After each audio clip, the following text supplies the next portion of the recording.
Fils Brice, bonsoir. Apôtre, Dieu te bénisse. Merci d'être connecté.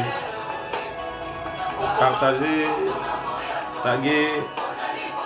On va commencer dans quelques minutes. Hier, on a débuté un peu tard. Aujourd'hui, je veux qu'on commence quand même un peu tôt. Roseline exaucée, Dieu te bénisse. Bonsoir ma fille. Ma fille Sarah, sois bénie. Bonsoir ma fille. Taguez, partagez, likez, on va débuter.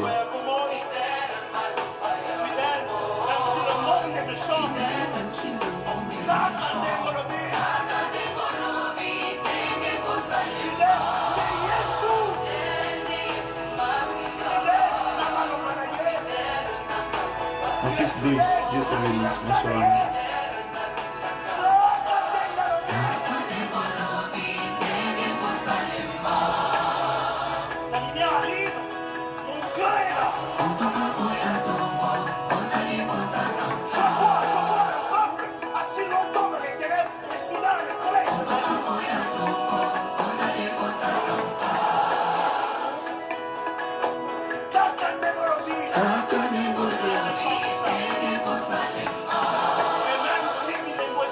Mon révérend, Dieu te bénisse. Apôtre, sois béni.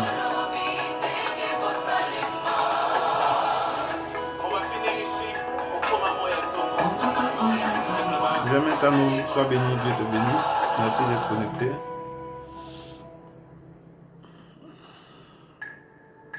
Taguez, partagez, on va débuter.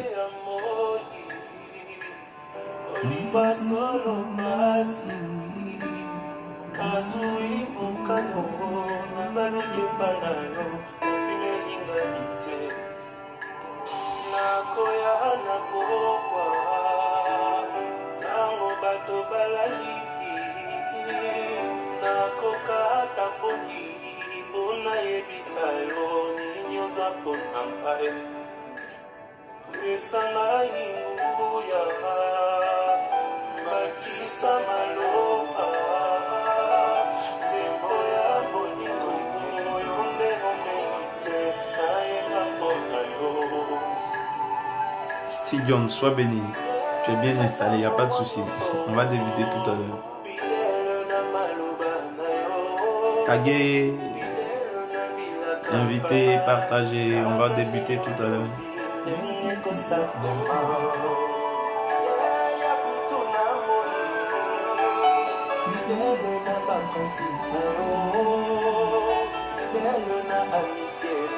Grâce Esther, amen. Dieu te bénisse.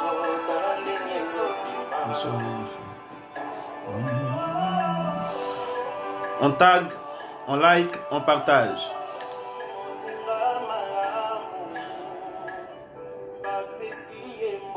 Dans quelques minutes, on va débuter. Dans quelques minutes, on débute. Invitez vos frères. Taguez, on débute dans quelques minutes.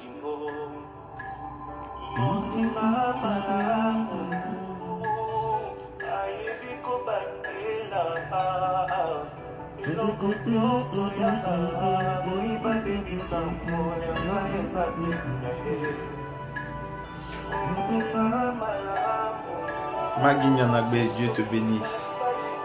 Madame Soko, sois bénie. Merci d'être connectée, ma fille. Ok.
Matt, Dossa depuis le Bénin, sois béni, fils, sois béni.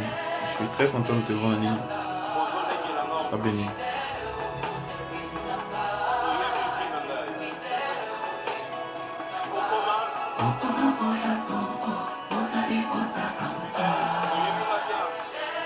Ma fille Prissy, merci d'être en ligne, sois béni.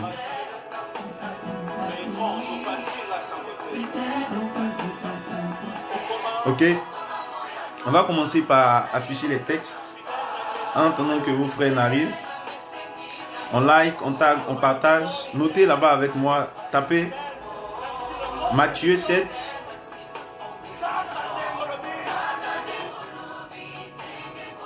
Matthieu 7, 21 à 23. Tapez là-bas.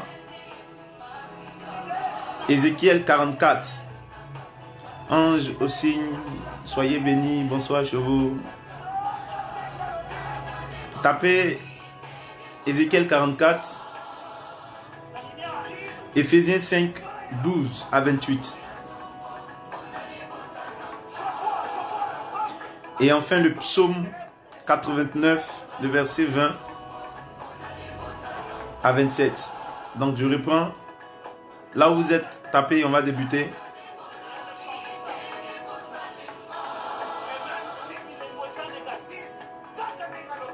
On met les cœurs, on partage, on tag. Matthieu 7, 21 à 23. Ézéchiel 44. Mon fils Blessing, Dieu te bénisse. Bonsoir chez toi. Matthieu 7, 21 à 23. Ézéchiel 44. Ok. Ézéchiel 44. Armel Cynthia Tiako, bonsoir, Dieu vous bénisse. Ézéchiel 44, tapez Ézéchiel 44. Tapez Ézéchiel 44.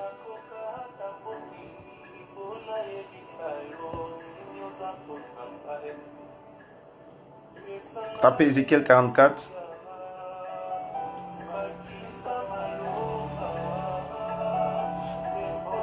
Tapez Éphésiens 5, 12 à 28. Mon fils Téti, Dieu te bénisse, bonsoir. Mon fils pas comme, sois béni, bonsoir. Mon fils Shekinaël, depuis le Ghana, sois béni mon fils. Éphésiens 5, 12 à 28. Et enfin,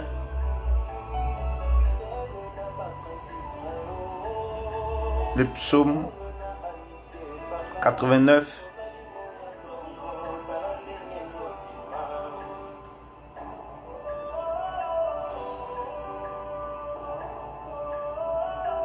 Le psaume 89, 20 à 21. Tapez les textes pour que ceux qui viennent après vous puissent savoir de quoi est-ce que nous parlons. Donc je donne les textes pour la dernière fois et puis nous allons passer à la lecture. J'avais dit Matthieu 7, 21 à 23. Ézéchiel 44. Ah, mon fils, tu es en Inde maintenant. Je ne savais même pas. Depuis l'Inde, Dieu te bénisse. Sois béni. Je suis très content de savoir que tu es arrivé en Inde. Dieu bénisse tes études là-bas. Matthieu 7, 21, 23. Ézéchiel 44.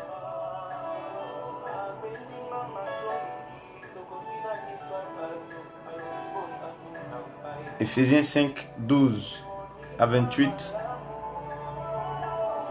Et le psaume 89, 20 à 21.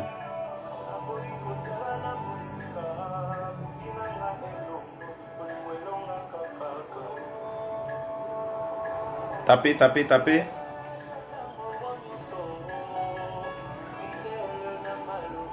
Je vous donne 2 minutes. Vous tapez.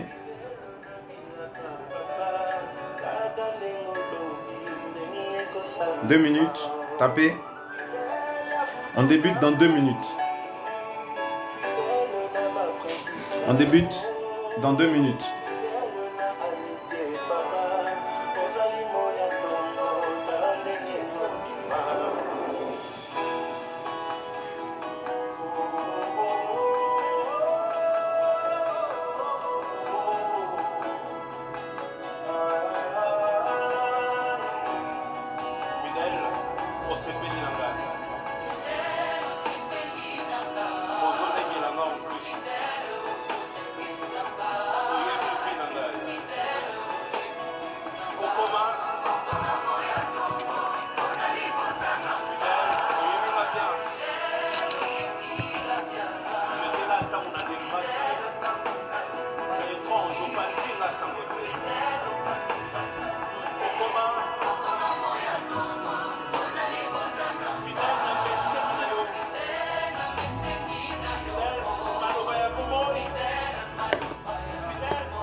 Ok, on peut débuter, soyez bénis. On a laissé un peu de temps à vos frères, le temps qu'ils soient là. On va débuter. Encore bonsoir une fois. Aujourd'hui, nous débutons à 19h13 heure d'Abidjan. On prie que le Seigneur nous donne d'être vraiment dans le temps qu'on parte un peu à l'essentiel. On partage. Donc le sous-thème de ce soir, comme vous avez pu le voir dans l'annonce, c'est ce qui est intitulé l'Église, trahie par l'onction, point d'interrogation. Donc,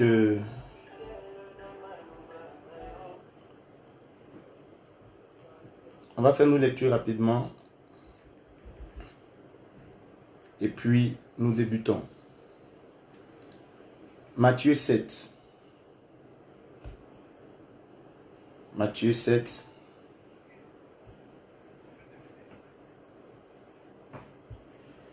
Les versets 21 à 23. Matthieu 7, les versets 21 à 23. Il est écrit: ceux qui me disent Seigneur, Seigneur n'entreront pas tous dans le royaume des cieux, mais c'est lui-là seul qui fait la volonté de mon Père qui est dans les cieux. Plusieurs me diront en ce jour: Seigneur, n'avons-nous pas prophétisé par ton nom? N'avons-nous pas chassé des démons par ton nom? Et n'avons-nous pas fait beaucoup de miracles par ton nom? Alors je leur dirai ouvertement: je ne vous ai jamais connu. Retirez-vous de moi, vous qui commettez l'iniquité. Donc Matthieu 7, nous avons fini. Ézéchiel 44. Tapez Ézéchiel 44.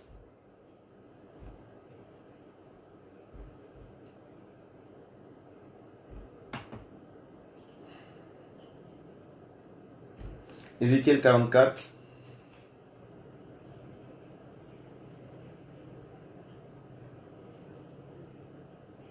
Il faut prêter attention à ce texte parce que c'est l'un des textes qui va beaucoup nous aider ce soir.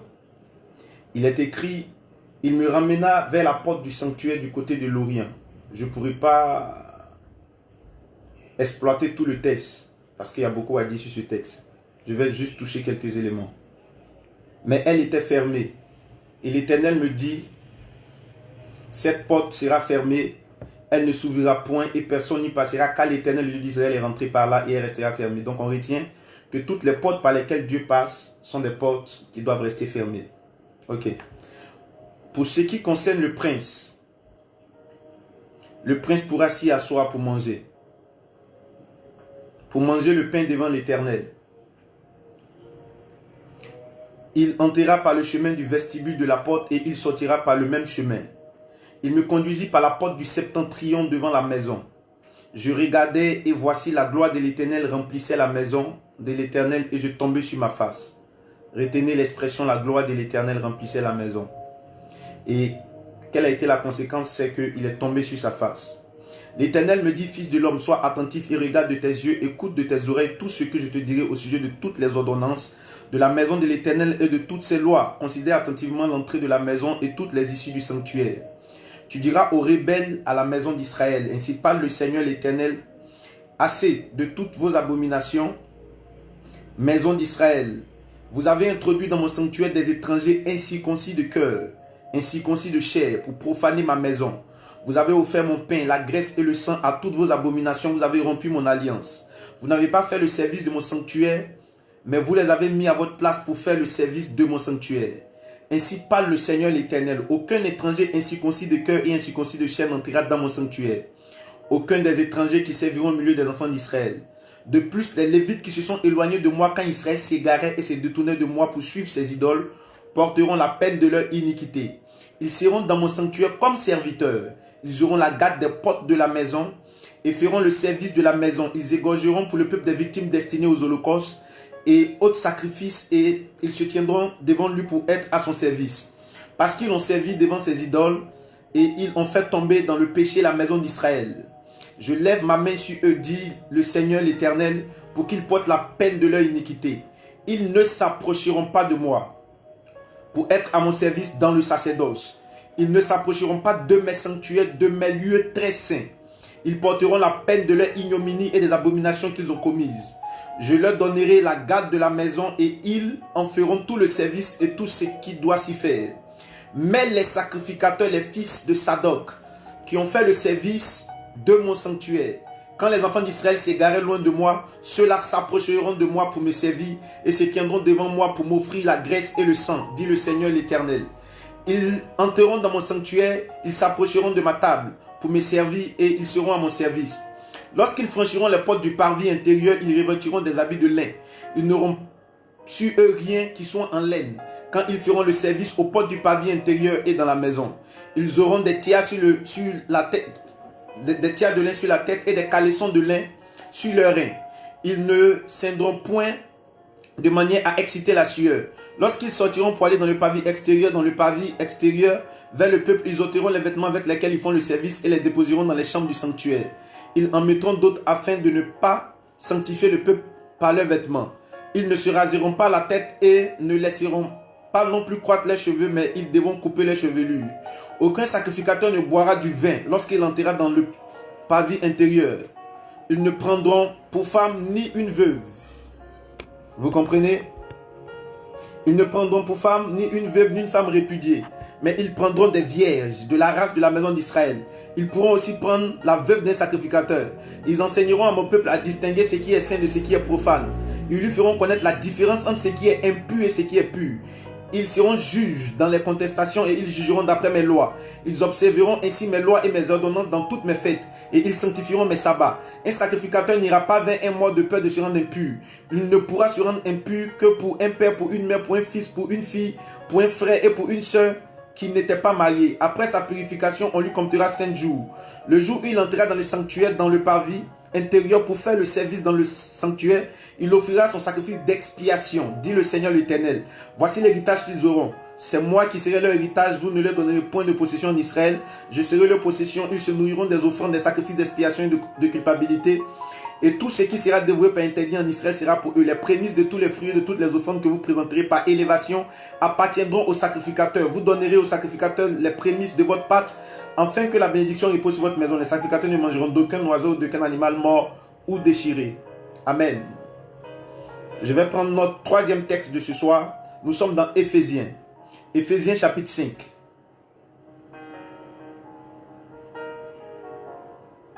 Nous lisons à partir du verset 12. La Bible déclare: car il est honteux de dire ce qu'ils font en secret. Excusez-moi. Il est honteux de dire ce qu'ils font en secret. Mais tout ce qui est condamné est manifesté par la lumière. Car tout ce qui est manifesté est lumière. C'est pour cela qu'il dit: réveille-toi, toi qui dors, élève-toi d'entre les morts et Christ t'éclairera. Prenez donc garde de vous conduire avec circonspection, non comme des insensés, mais comme des sages. Rachetez le temps car les jours sont mauvais. C'est pourquoi ne soyez pas inconsidérés, mais comprenez quelle est la volonté de Dieu. Ne vous enivrez pas de vin. C'est de la débauche. Soyez au contraire remplis de l'esprit. Entretenez-vous par des psaumes, par des hymnes, par des cantiques spirituels, chantant et célébrant de tout votre cœur les louanges du Seigneur. Rendez continuellement grâce pour toutes choses à Dieu le Père de notre Seigneur Jésus-Christ, vous soumettant les uns aux autres dans la crainte du Seigneur. Femmes, soyez soumises à vos maris comme au Seigneur, car le mari est le chef de la femme comme Christ est le chef de l'Église, qui est son corps et dont il est le sauveur. Or, même que l'Église est soumise à Christ, les femmes aussi doivent l'être à leur mari en toutes choses. Marie, aimez vos femmes comme Christ a aimé l'Église et s'est livré lui-même pour elle, afin de la sanctifier par la parole, après l'avoir purifiée par le baptême d'eau, afin de faire paraître devant lui cette Église glorieuse, sans tache ni ride, ni rien de semblable, mais sainte et irrépréhensible. Je lis le dernier verset, le psaume 89. Il est important de faire des lectures.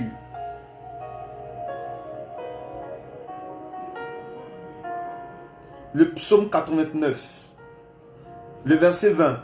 Dans certaines versions, c'est le verset 21. J'ai trouvé David mon serviteur, je l'ai oint de mon huile sainte. Ma main le soutiendra et mon bras le fortifiera. L'ennemi ne le surprendra pas et le méchant ne l'opprimera point. J'écraserai devant lui ses adversaires, je frapperai ceux qui le haïssent. Ma fidélité et ma bonté seront avec lui et sa force s'élèvera par mon nom. Je mettrai sa main sur la mer et sa droite sur les fleuves. Lui, il m'invoquera. Tu es mon Père, mon Dieu et le rocher de mon salut. Et moi, je ferai de lui le premier-né, le plus élevé des rois de la terre. Vous pouvez continuer après. Que le Seigneur vous bénisse. Alors, content de vous revoir ce soir. Nous sommes à notre deuxième soirée. Je tenais à saluer tous ceux qui continuent de se connecter, continuent de taguer, de liker, de partager, de mettre les cœurs. Invitez vos frères pour que ensemble nous soyons bénis. Donc hier, on a passé près de 3 heures dans la présence de Dieu. On prie vraiment que le Seigneur nous fasse grâce pour que ce soir, on puisse aller un peu plus rapidement. Hier, le souci, c'est que le message avait déjà été prêché à plusieurs reprises. Donc, il nous fallait apporter l'autre partie du rouleau. Donc, ça nécessitait qu'on insiste sur certains faits essentiels. Donc, hier, pratiquement, nous avons fait 3 choses à la fois. Nous avons fait une étude biblique. Nous avons fait une étude plus approfondie dans une dimension doctorale. Donc, il nous a fallu parler hébreu, il nous a fallu parler grec, tout ça. Donc, vous comprenez, ça nous a pris du temps. Et après ça, on a prêché. Donc, ça nous a pris pratiquement 3 heures. Aujourd'hui, on va aller directement. On va essayer d'aller vraiment directement pour nous permettre d'être dans le temps. Amen. Donc, ma sincère prière, c'est que Dieu me donne de ne pas aller dans d'autres éléments, parce que ce que je suis sur le point de dire ce soir regroupe plusieurs choses à la fois. C'est-à-dire, c'est des messages dans un message. C'est des enseignements dans un enseignement. C'est-à-dire, c'est plusieurs sujets dans un sujet. Et je prie que Dieu nous donne de rester dans les limites de ce que nous voulons dire. Alléluia. Donc, pour faire un rappel, hier, nous avons enseigné sur les 10 vieilles, ces choses à savoir. Donc, dans notre grand thème qui est l'Église à la croisée des chemins. 2 points, le mystère des 10 vierges. Nous avons insisté hier sur les 10 vierges, ces choses importantes à savoir. Alléluia. Apôtre Yablei, shalom, Dieu te bénisse mon frère. Merci d'être connecté, Dieu te bénisse. Donc hier, nous avons insisté sur la notion des 10 vierges et nous avons dit que l'élément essentiel sur lequel la Bible insiste concernant les 10 vierges, la Bible parle ici de la nature de leur marche. Ça veut dire que l'enjeu de cette parabole n'était pas le salut, mais c'était plutôt la marche avec Dieu. Et nous avons axé notre message d'hier sur l'huile qui était un élément assez essentiel de la prédication. Et c'est là que s'est joué pratiquement tout entre les vierges et les sages. Donc nous avons beaucoup insisté sur l'huile et nous avons dit, pour ne pas passer à côté de l'interprétation, il était plus que nécessaire de comprendre qu'est-ce que la Bible dit en ce qui concerne l'huile. Et nous avons parlé de la première occurrence de la Bible, pardon, de l'huile dans la Bible, et nous avons dit beaucoup de choses jusque-là. Et nous avons dit que la Bible nous parlait de l'huile comme élément de reconnaissance à Dieu, comme onction, comme aussi bénédiction, comme abondance et comme largesse. Donc nous avons terminé pour nous interpeller et pour insister, pour nous demander d'avoir une marche avec le Seigneur. Alléluia. Donc ce soir, nous parlons de l'Église, virgule, trahie par l'onction, point d'interrogation. Nous restons toujours dans notre parabole. Retenez que c'est notre texte de base, la parabole. Et ce qui m'a amené c'est-à-dire ce qui m'a poussé, excusez-moi, à mener une telle étude ce soir, c'est que quand vous lisez la parabole des 10 vierges, vous remarquez avec moi que la différence s'est faite au niveau de l'huile. Et nous avons constaté, comme je l'ai dit, que l'huile était le symbole de l'onction et de beaucoup d'autres choses. Donc, au-delà de tout ce qui a été dit, je veux ce soir nous emmener à réfléchir sur certaines choses. Premier point, qu'est-ce que savaient les vierges sages et que les insensés, les folles ne savaient pas qui les a disqualifiées? C'est le premier point sur lequel je veux qu'on réfléchisse. Parce que à la base, elles étaient ointes. Alors pourquoi toutes 10 ointes? À la fin, 5 sont prises et les autres, elles ne sont pas enlevées. Alors que nous savons que l'onction joue un rôle super important dans les choses de Dieu. Troisième chose, c'est que le plus intriguant, c'est comment est-ce que des personnes ointes, c'est-à-dire qui ont été au service de Dieu, peuvent ne pas être enlevées par notre Seigneur Jésus-Christ. Alors, je veux qu'on comprenne. Dans le top 5 des mots les plus utilisés dans l'église, c'est-à-dire des noms ou des mots les plus utilisés dans l'église, dans le top 5, on a Dieu ou Jésus en première position. Ensuite, on a l'onction. Ensuite, on a la bénédiction. Ensuite, on a le mariage. Et en dernier point, on a la sanctification. Donc, vous allez comprendre que l'onction occupe une place super importante dans les choses de Dieu. Et c'est une place de choix pour ceux qui sont au service de Dieu. Parce qu'il suffit de voir la manière avec laquelle nous faisons la promotion de l'onction pour comprendre l'importance qu'on y accorde. Ainsi, quand vous voyez les vidéos et les photos des serviteurs de Dieu sur Facebook, vous allez voir qu'on présente souvent des délivrances où des personnes sont par terre. On présente des délivrances où des gens sont touchés. On fait des délivrances où, excusez-moi, des personnes ont reçu... on fait des photos où des personnes ont reçu des délivrances. Ces personnes sont par terre. On expose en quelque sorte notre onction. Donc, on présente des personnes qui sont guéries, qui témoignent. Quel est le but de tout ça? Le but, c'est de mettre en exergue l'onction que nous transportons. Et à cet effet, le révérend Raoul Wafo, qui est un père que nous respectons dans la francophonie et dans le monde, qui fait un travail exceptionnel, disait qu'il est allé une fois prêcher quelque part. Et quand il a fini de prêcher, son hôte lui a dit: tu as fait un bon message, tu es exceptionnel, tu parles bien, mais le seul problème, tu n'as pas l'onction. Et il disait ça avec ironie. Le révérend, il a compris que son hôte n'avait pas une grande compréhension de ce qui c'est que l'onction dans sa globalité. Donc pour son hôte, l'onction consistait à faire tomber les gens et que les gens crient. Et ce dernier n'avait pas compris que même enseigner, il faut une onction pour enseigner. Donc en réalité, l'onction est quelque chose qui nous intéresse beaucoup. L'église qui intéresse les enfants de Dieu. Et aujourd'hui, nous avons même créé un concept autour de l'onction. Et la phrase phare que nous avons, c'est que c'est l'onction qui fait la différence. Et on a eu des séminaires sur l'onction. Et on a des ministères extraordinaires de certains hommes de Dieu, nos pères, qui ont mis en exergue la notion d'onction. Et quand les gens sont appelés, la première des choses qu'ils font, c'est qu'ils vont sur les montagnes pour chercher Dieu, pour avoir plus d'onction dans le service. Amen. Donc vous voyez que l'onction est quelque chose de fondamental. L'onction n'est pas quelque chose avec laquelle on peut blaguer. Donc dans l'église, l'onction est un élément essentiel. Et on utilise même aujourd'hui presque onction pour tout. On parle de onction de mariage, onction de prospérité. Donc en gros, on peut retenir que dans l'église, nous vivons pour l'onction, nous aimons l'onction et nous aspirons à une onction supérieure. Alléluia. Une chose normale dans la mesure où même Jésus-Christ, avant de débuter son ministère, il a été clair. Il a dit: l'onction de Dieu est sur moi car il m'a oint, et puis il cite les différents éléments. Donc l'onction est quelque chose d'assez important. Amen. Maintenant, là où ça m'intrigue, c'est à ce niveau. Comment cette onction peut être aussi importante? Comment cette onction peut toucher des personnes? Comment cette onction peut amener des personnes au salut? Et à la fin, ces personnes ne sont pas enlevées.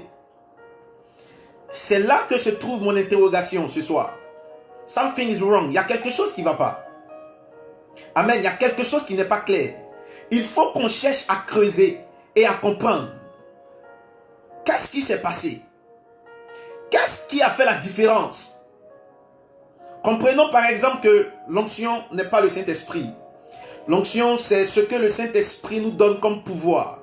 Elle est une expression de ce que l'Esprit fait en nous, avec nous. Et dans l'onction, il y a à peu près 3 réalités. C'est-à-dire que le Saint-Esprit vient sur nous et nous donne la certitude de notre salut. Et cette onction était l'équivalent des sacrificateurs dans l'Ancien Testament. Donc c'est cette onction sur la vie des sacrificateurs qui leur donnait la certitude que si une catastrophe survenait, ils étaient sûrs que Dieu allait les garder. Et Dieu allait établir une différence entre eux et les impies. Donc l'onction à ce niveau, qui est l'onction du salut, est très liée à l'onction du service. Ça veut dire que nous sommes sauvés pour servir. Ça veut dire que quand un homme a la garantie de son salut, qu'est-ce qu'il fait? Il sert naturellement. La deuxième chose que apporte l'onction, c'est-à-dire dans la dimension des choses de l'onction, c'est l'onction prophétique. C'est-à-dire que c'est l'onction qui reposait sur la vie du prophète dans l'Ancien Testament. C'est-à-dire aujourd'hui, c'est une onction qui est produite par la foi en nous et qui attire la puissance de Dieu sur nous pour servir et démontrer de façon tangible Dieu. C'est-à-dire par des guérisons, des miracles et autres. Et le dernier point, c'était l'onction royale. Et dans l'Ancien Testament, le roi pouvait participer à l'onction sacerdotale comme à l'onction prophétique. Mais le prophète ne pouvait pas être roi forcément. Le sacrificateur, prophète encore moins roi. Mais en Christ, nous avons toutes ces trois dimensions. C'est pourquoi la Bible dit, il a fait de nous un royaume et des sacrificateurs. Une autre version dit, il a fait de nous des rois prêtres. Amen. Une autre version dit, il a fait de nous des rois prêtres. Donc, quand nous comprenons ces choses, ça nous donne de nous interroger. On ne peut pas avoir participé à tout ça et puis ne pas être enlevé. Qu'est-ce qui se passe? Comment est-ce possible que des gens aient participé à tout ce que je suis en train de citer et puis au dernier jour, ils ne sont pas enlevés? C'est qu'il y a quelque chose qui n'est pas clair. Alors, pour comprendre ça, nous allons retourner dans notre texte, qui est notre texte essentiel de ce jour. Nous sommes dans Éphésiens. Éphésiens chapitre 5. Donc j'ai commencé par expliquer l'importance de l'onction dans l'église. Essayer de définir l'onction, c'est-à-dire une définition brève, pour nous permettre d'aller au fur et à mesure. Je vais définir l'onction pendant que nous sommes en train de partir, puisque ce soir nous allons axer sur l'onction. Alors je parle d'Éphésiens chapitre 5. Dans Éphésiens chapitre 5, à partir du verset 12, la Bible dit, car il est honteux de dire ce qu'ils font en secret. Mais tout ce qui est condamné est manifesté par la lumière, car tout ce qui est manifesté est lumière. C'est pour cela qu'il est dit, réveille-toi, toi qui dors, relève-toi d'entre les morts. Là où il y a un lien entre le texte d'Éphésiens et ce que nous avons enseigné hier, c'est au verset 15. Il dit, prenez garde de vous conduire avec circonspection, non comme des insensés, mais comme des sages. Donc hier, on a parlé d'insensés et on a parlé de sages. Aujourd'hui, ça revient. Donc, dans le texte de Éphésiens chapitre 5, on a les moros et on a les phronimos qui apparaissent. Ça veut dire quoi? Ça veut dire que dans Éphésiens chapitre 5, les insensés et les sages reviennent encore. Et l'élément essentiel, c'est que quand vous lisez, vous continuez la lecture, on nous demande de racheter le temps, on nous demande de ne pas être inconsidéré, on nous demande de comprendre la volonté du Seigneur, on nous demande de ne pas nous enivrer de vin, mais d'être remplis de l'esprit, on nous demande de nous entretenir par des psaumes, par des hymnes, par des cantiques spirituels, ainsi de suite. On demande de rendre grâce par toutes choses à Dieu, on nous demande de nous soumettre les uns aux autres, et on commence maintenant à établir une comparaison. Femmes, soyez soumises à vos maris comme au Seigneur, car le mari est le chef de la femme comme Christ est le chef de l'église. Or de même, l'église est soumise à Christ et les femmes aussi doivent soumises à leur mari. Il continue et il dit, afin de la sanctifier par la parole, après l'avoir purifiée par le baptême d'eau, afin de faire paraître devant lui une église glorieuse. Afin de faire paraître devant lui une église glorieuse. Donc on comprend que voici là où c'est situé la différence. Le terme qui est employé en grec pour glorieuse, c'est endoxos, c'est-à-dire E-N-D-O-X-O-S. Ça signifie tenu en grande ou haute estime, c'est-à-dire de haut renom, quelque chose d'illustre ou de honorable. Ça parle de quelque chose d'estimé ou de notable, ça parle de quelque chose de glorieux, ça parle de quelque chose de splendide. Donc, on comprend par ce texte que les sages, les vieilles sages avaient compris que Dieu, au dernier jour, ne viendra pas enlever une église ointe. Voici ce que les sages avaient compris, que les folles n'avaient pas compris. Parce que Éphésiens au verset 15 établit une différence entre les insensés et les sages. Or, quand nous avons lu le texte de Matthieu 23 hier, c'est les deux éléments qui sont revenus. Donc, ce qui a fait la différence entre les deux, c'est que les sages avaient la saine compréhension du principe selon lequel Au dernier jour, Dieu ne viendra pas enlever une église ointe, mais Dieu va enlever une église sainte. Alléluia. Vous savez, j'ai écrit cette œuvre officiellement, c'est-à-dire mariage, tome 1, tome 2, réussir son année, la pauvreté, un génocide, penser pour un champion, jugement divin, apprécier vos échecs. Et il y a d'autres œuvres qui sont en cours. Mais je crois que j'étais en terminale ou en première. La première œuvre que j'ai eu à cœur d'écrire, c'était ce que j'avais intitulé « La gloire de Dieu ». Le cahier est encore là. Récemment, j'étais en train de fouiller dans mes cartons, je l'ai vu. Je l'ai achevé, c'est-à-dire quand j'étais en première ou en terminale. Mais je n'ai pas voulu mettre l'œuvre sur le marché parce que j'ai senti que l'œuvre n'était pas complète. J'ai senti qu'il y avait beaucoup de carences dans l'œuvre. J'ai senti qu'il y avait beaucoup de choses qui manquaient. Donc récemment, en fouillant, j'ai vu. Et l'une des choses qui m'a poussé à écrire ce livre en son temps, c'est la phrase que j'ai vue dans le livre d'Exode, où Moïse dit à Dieu, « Fais-moi voir ta gloire ». Non, ça m'a intrigué parce que je me suis posé la question de savoir qu'est-ce qui pouvait pousser Moïse à demander à Dieu la gloire. Qu'est-ce que Moïse n'avait pas vu? Moïse voulait nous faire croire quoi? Moïse avait quand même tout vu, ce gars. Moïse n'est pas un enfant. La Bible le compare comme un prophète. La Bible parle de lui, excusez-moi, comme un prophète exceptionnel. Aux autres prophètes, Dieu a dit qu'il parle en songe, en vision, mais à Moïse, pardon, il parlait avec lui face à face. Mais ce Moïse-là nous parle de quoi quand il demande à Dieu de lui faire voir sa gloire? Moïse, qu'est-ce que tu n'as pas vu? Donc ça m'a intrigué. Et je me posais des questions. Et je me disais, qu'est-ce que Moïse veut dire? Et jusqu'à récemment, dans mes études, concernant toujours le texte de Matthieu 25, je suis tombé sur le texte d'Ézéchiel que j'ai lu et sur lequel j'ai insisté pour qu'on comprenne ce soir. Et j'ai compris des choses essentielles qui vont nous aider. Quand vous lisez Ézéchiel, le chapitre 44, vous allez remarquer des faits assez importants.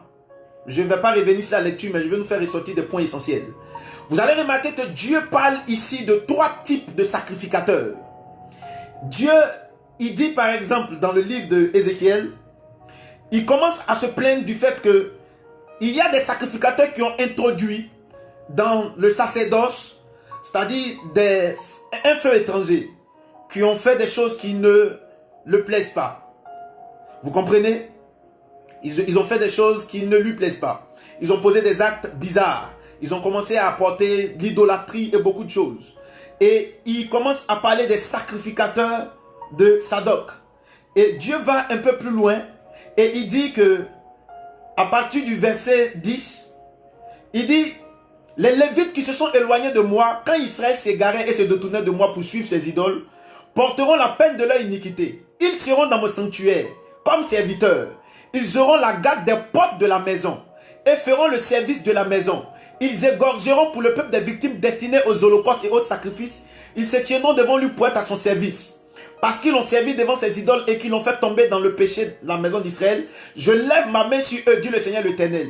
Ils ne s'approcheront pas de moi pour être à mon service dans le sacerdoce. Ils ne s'approcheront pas de mes sanctuaires, de mes lieux très saints. Ils porteront la peine de leur ignominie des abominations qu'ils ont commises. Verset 13. Donc, vous comprenez que Dieu, il est en train de dire dans ce texte que dans le sacerdoce, on aura 3 types de sacrificateurs. Des sacrificateurs qui seront dans le parvis.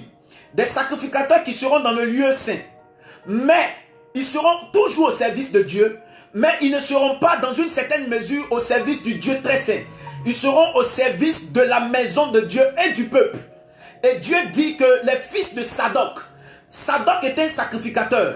Quand vous lisez la Bible, vous allez remarquer que Sadoc transcende le fait d'être un nom. Parce qu'il y a des noms dans la Bible qui transcendent le fait d'être un nom. Jézabel, par exemple, transcende le fait d'être un nom. Jézabel est un esprit qui a transcendé des âges. Jézabel a quitté l'Ancien Testament. Jézabel est apparue dans le Nouveau Testament. Jézabel avait fait la promesse de couper la tête de Élie dans l'Ancien Testament. Elle n'a pas eu. Mais Jézabel est revenue dans le Nouveau Testament et elle a eu la tête de Jean-Baptiste. C'est pourquoi demain je parle de la tête de Jean-Baptiste. Donc, vous allez remarquer aussi qu'on parle de Élie. Élie n'est pas qu'un nom, Élie est un esprit. Élie a transcendé les âges. Et Élie s'est retrouvé dans le Nouveau Testament en la personne de Jean-Baptiste. Et dans cette dernière saison, la Bible aussi parle de l'esprit d'Élie qui doit revenir. C'est de cette manière que Sadoc n'est pas seulement un nom. Sadoc est un esprit. Sadoc est un esprit. Alléluia. Donc la Bible parle des sacrificateurs de Sadoc. Mais qui était Sadoc? Sadoc était un sacrificateur qui était au service de David. Sadoc était reconnu pour être un homme intègre et un homme fidèle.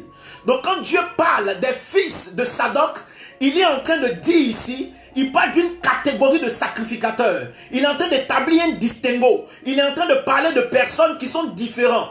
Donc vous comprenez par Ézéchiel 44 qu'il y a 3 niveaux, bien aimé, ou bien il y a 3 types de serviteurs de Dieu.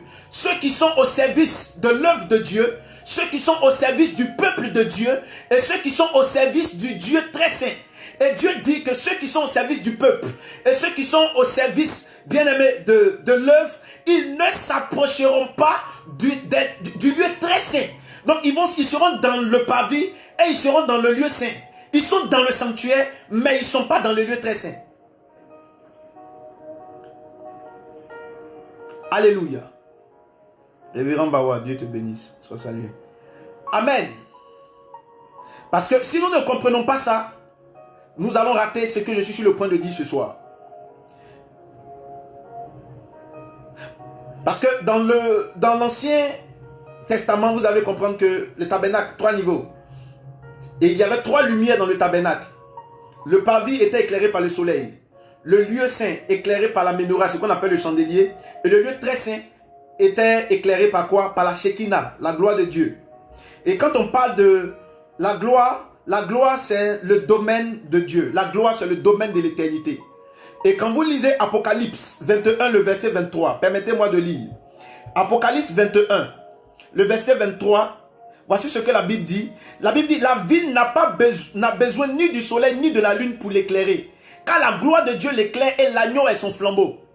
Donc, la Bible est en train de révéler que la gloire de Dieu éclaire. Est-ce que vous comprenez? Donc, dans le tabernacle aussi, il y avait 3 liquides.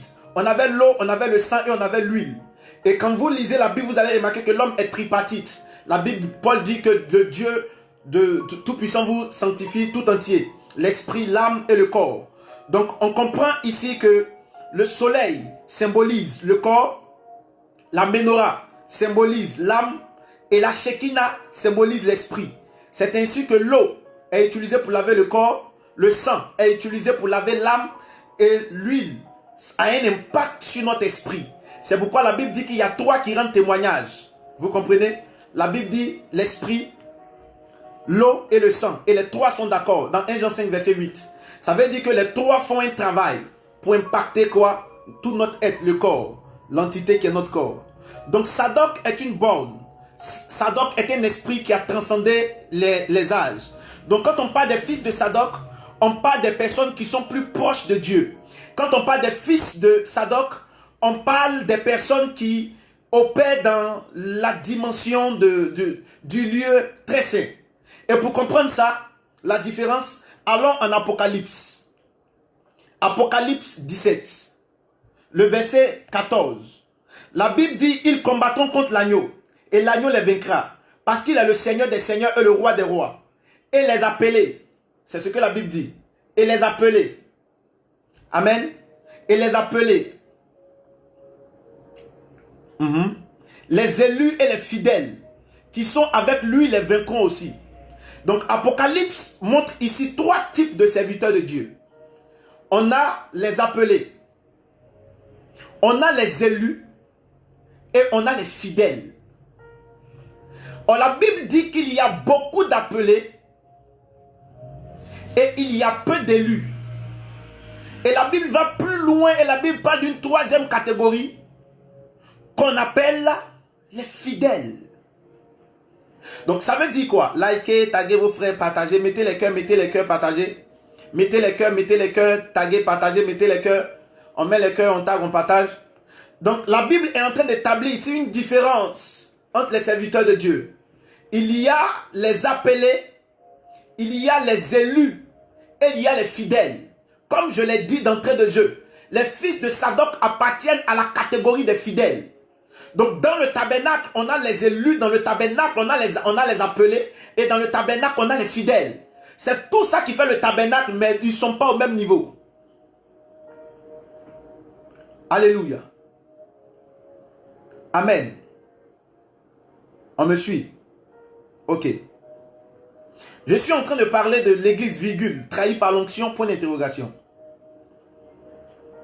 J'ai dit d'entrée de jeu que les sages, elles avaient pris conscience que Dieu ne vient pas enlever une église ointe. Il vient enlever une église glorieuse. Alors, je vais faire ici la différence entre l'onction et la gloire. L'onction, c'est l'habileté que Dieu donne à un croyant pour qu'il puisse faire tout ce à quoi Dieu l'a appelé. Ça veut dire que quand Dieu appelle un homme, il le oint. Et l'onction vient avec des habiletés et des capacités. C'est pourquoi un prophète a l'onction prophétique, un apôtre a l'onction apostolique. Quelqu'un qui veut faire la politique, il a l'onction pour la politique. Jésus dit l'onction de Dieu est sur moi car il m'a oint pour pas d'une fonction. Donc l'onction c'est la vie de Jésus-Christ travaillant par son corps. Voici pourquoi on nous appelle le corps du Christ. Parce que quand on parle du Christ, en hébreu c'est Mashiach. Mashiach c'est quoi? Ça veut dire le oint et son onction. Alléluia. Donc le corps du Christ c'est quoi? Le corps du Christ est composé de femmes et d'hommes oints. Donc si nous sommes en Christ, nous sommes une nouvelle création. Les choses anciennes sont passées et voici toutes choses sont devenues nouvelles. Donc si nous sommes en Christ, ça veut dire si nous sommes dans l'onction. Ça veut dire que tu ne peux pas être dans le oint et puis ne pas être oint. Donc Christ est un nom divin qui signifie oint de Dieu. C'est pourquoi il y a un principe que nous appelons la loi du sanctuaire. Que dit cette loi? Cette loi dit qu'on ne peut pas rentrer en contact avec le sacré et rester le même. Car tout ce qui est sacré est consacré. Tout ce qui est consacré, bien aimé, est secret. Tout ce qui est secret est divin. Et tout ce qui est divin est dangereux. Alléluia. Donc l'endroit par essence où on trouve l'onction, c'est à l'église. Donc si nous sommes le corps du Christ et que lui il est la tête, ça veut dire il est en haut, il est au ciel. Et son corps est sur la terre, c'est tout un mystère. C'est-à-dire un corps sans tête, c'est-à-dire le corps est sur la tête est sur la terre et puis la tête se retrouve où? Dans les cieux, c'est tout un mystère. Alléluia, bref.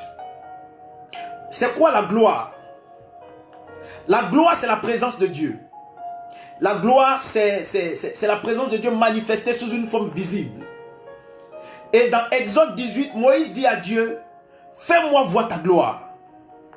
Et quand vous lisez bien le texte, avant que Moïse ne dise à Dieu, fais-moi voir ta gloire, Dieu parle et il dit quelque chose d'essentiel. Il dit quelque chose d'essentiel. Il dit à Moïse, puisque tu as trouvé grâce à mes yeux, et que je te connais par ton nom, suivez-moi très bien. Suivez-moi bien. Permettez-moi de lire le passage. Parce que ce que j'enseigne ce soir, c'est trop sérieux. C'est trop sérieux. Si tu me suis, dis je te suis. Tape je te suis. Ce que j'enseigne ce soir, c'est trop sérieux. Alléluia. Exode 33, le verset 18. L'Éternel dit à Moïse, je ferai ce que tu me demandes, car tu as trouvé grâce à mes yeux, et je te connais par ton nom. Moïse dit, fais-moi voir ta gloire. Donc, l'élément qui a permis à Moïse de demander à Dieu la gloire, c'est que il y a deux éléments. Dieu a dit à Moïse, je te connais et tu as trouvé grâce. Donc le fait que Moïse est connu par Dieu et qu'il ait trouvé grâce aux yeux de Dieu, ça l'autorise à demander à Dieu sa gloire. Donc ce verset est en train de nous révéler que Moïse était en train de dire à Dieu, tu m'as oint pour aller délivrer le peuple d'Israël. Tout ça, mais à ce niveau de mon ministère où je suis là, je veux changer de dimension. Je ne veux plus opérer dans l'onction, je veux opérer dans la gloire.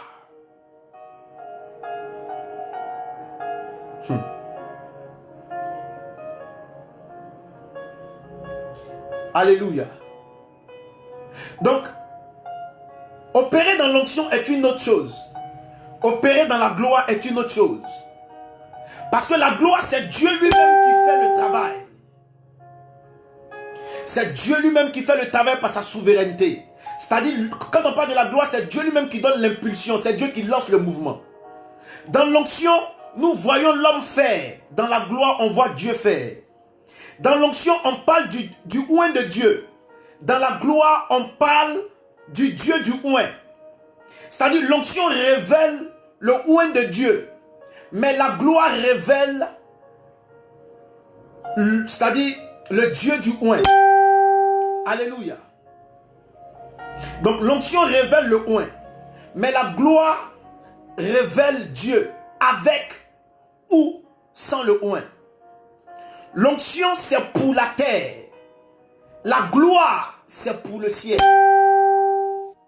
Dans l'onction, tu pries Dieu. Mais dans la gloire, c'est Dieu qui prie par toi. L'onction, c'est l'univers du oint. La gloire, c'est l'univers de Dieu. C'est pourquoi, quand ils sont en Matthieu chapitre 17, vous allez remarquer que la Bible dit que Jésus est transfiguré. Et pendant que Jésus est transfiguré, il y a deux oints qui apparaissent. Moïse et puis Élie. Les trois disciples qui sont là sont éblouis par la présence de deux oints. Et pendant qu'ils sont en train de parler de Élie et de Moïse, qu'est-ce que Dieu lui dit? Dieu va leur dire, celui-ci est mon fils bien-aimé, en qui j'ai mis toute mon affection.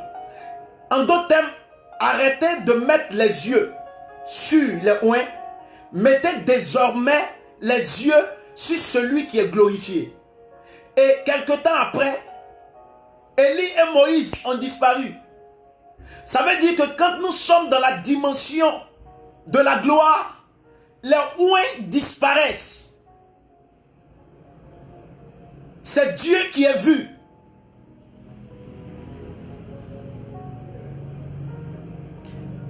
Pour comprendre ce que je suis en train de dire, 2 Chroniques 7.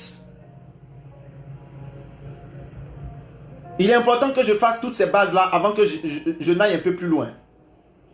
2 Chroniques 7. Je lis à partir du verset 1er.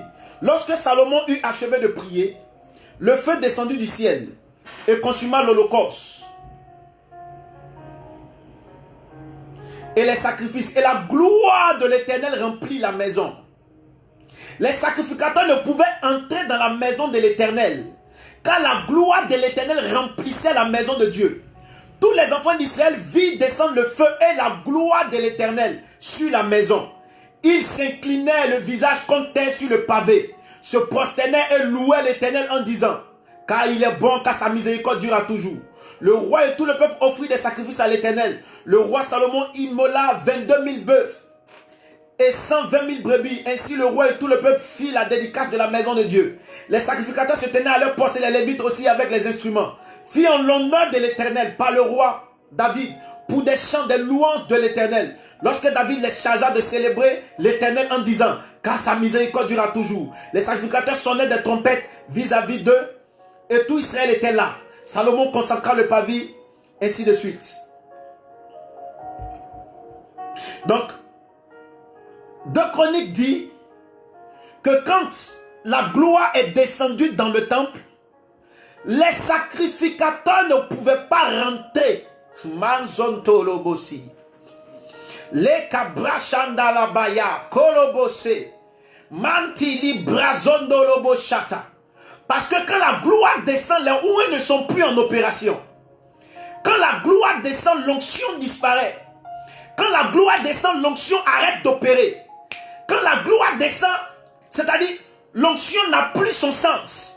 La Bible déclare que les sacrificateurs se sont prosternés face contre terre. Or, fallait être oint avant d'être sacrificateur. Mais quand dans la présence de Dieu, la gloire est descendue, c'est comme si l'onction a été disqualifiée et la gloire a pris le dessus. Écoutez-moi bien, quand la gloire descend, l'onction se tait. Quand la gloire descend, les oints disparaissent. Ça veut dire que quand la gloire prend le contrôle, c'est Dieu himself qui est présent. Ça veut dire que là, il n'y a plus de oint de Dieu. Tout le monde devient serviteur dans la présence. Parce que la gloire est supérieure à l'onction.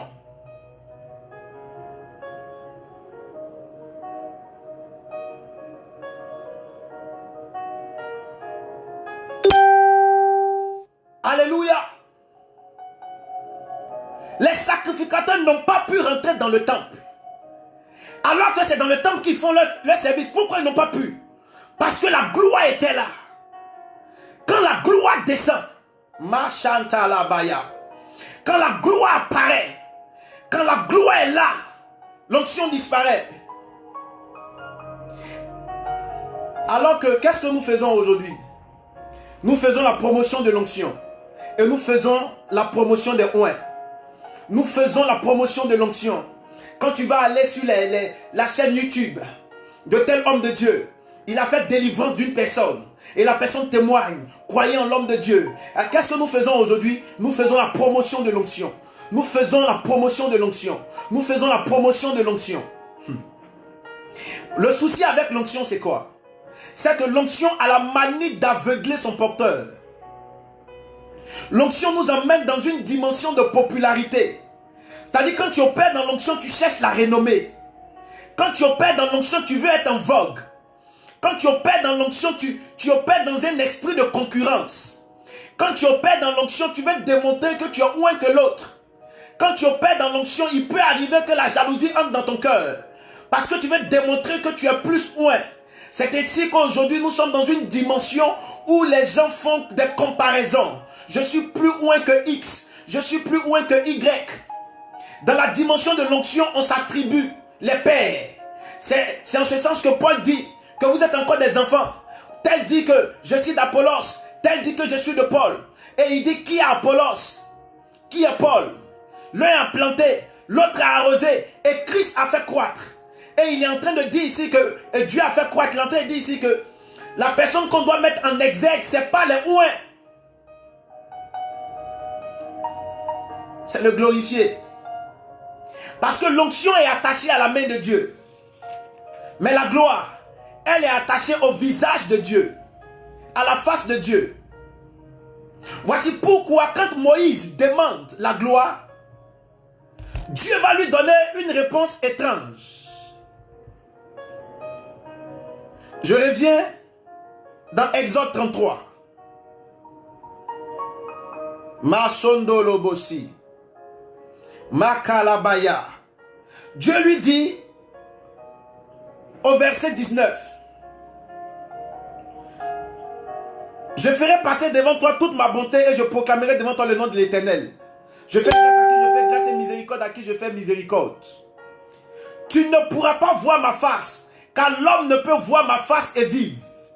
Voici un lieu près de toi, tu te tiendras sur le rocher. Quand ma gloire passera, je te mettrai dans un creux du rocher et je te couvrirai de ma main jusqu'à ce que j'ai passé. Alléluia. Donc Dieu est en train de dire à Moïse que l'onction c'est pour les vivants. Mais la gloire c'est pour les morts. Regendolo boshi. Chanta brakala bayante lebelebo chandos. Parce que Moïse, le bâton que je t'ai donné, avec lequel tu as opéré les miracles, avec lequel tu allais devant Pharaon, ce bâton qui a avalé les autres serpents, ce bâton avec lequel tu as changé l'eau en sang, ce bâton avec lequel tu as fait toutes sortes de miracles, ce bâton que tu as pris pour taper le rocher, et ce rocher t'a produit de l'eau. Moïse, ça t'a donné des exploits. Ça, tu opérais dans une certaine autorité. Tu opérais dans une certaine dimension de l'onction. Hier, tu as tapé le rocher. Et le rocher t'a produit de l'eau.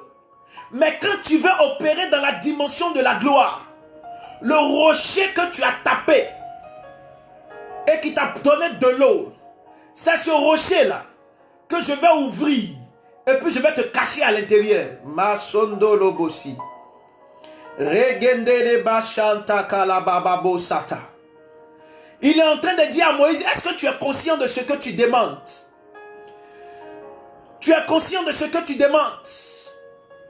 Si c'est la gloire que tu veux, les miracles que tu as opérés hier, là, désormais je vais te cacher. On ne verra plus l'homme qui opère les miracles, mais on verra le Dieu qui opère les miracles en l'homme. C'est pourquoi hier tu as tapé le rocher, ça t'a produit de l'eau, mais aujourd'hui c'est ce rocher-là qui va te cacher. Les kalabasi, mando lobosi, makalaba, masi brazondo lobosi, mama labaya. La gloire, église. La gloire, c'est pour les hommes morts. La gloire, c'est pas pour les vivants. C'est pourquoi je vais te faire une annonce solennelle et retiens ce que je te dis. Vous n'avez pas remarqué aujourd'hui que les églises sont fermées? Oh my God. On remarque tous que les églises sont fermées. Les hommes de Dieu prêchent aujourd'hui devant des chaises vides. Ils exposent les onctions devant qui? Ils exposent les onctions devant une chaise ou des chaises vides. Et c'est dans toutes les nations. Dans toutes les nations, les églises sont fermées. Pourquoi? Parce que je vous ai dit hier que si nous regardons les signes du 21e siècle et de notre saison, on peut conclure que Jésus-Christ est en train de venir.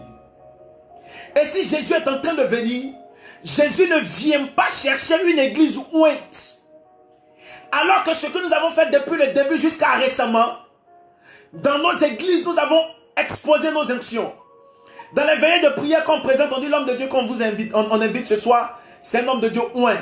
Il a une onction spectaculaire. Mais depuis un moment, l'église est fermée. On ne peut plus faire tout ça. Les veillées de prière, tout ça c'est stoppé. Ça veut dire quoi? Ça veut dire que nous sommes arrivés à la saison de la fin de l'onction. Nous sommes dans la saison du début de la gloire. Chandolo Boshi. Regendereberebo Shata. Les lieux de culte sont fermés parce que nous sommes à la saison de la fin de l'onction et dans le début de la saison de la gloire. Pourquoi? Parce que l'église n'a pas débuté dans des bâtiments. L'église a débuté dans des maisons. Malabasi, Chandolobosi. L'église a débuté dans des maisons. Et même ta maison est comme le tabernacle. La cour, c'est le pavis. Le salon, c'est le lieu saint. Et la chambre, c'est le lieu très saint. Voici pourquoi la cour est éclairée par la lumière du soleil le matin. Et au salon, il y a quoi? Il y a la lumière, il y a les ampoules. Mais quand on entre dans la chambre, on éteint la lumière. Là-bas est noir, comme dans le tabernacle. Dans le tabernacle, le lieu très saint était noir. C'est comme ça ta chambre. C'est le lieu là où il doit avoir l'intimité. C'est le lieu là où tu dois aller, bien-aimé, avec ton épouse.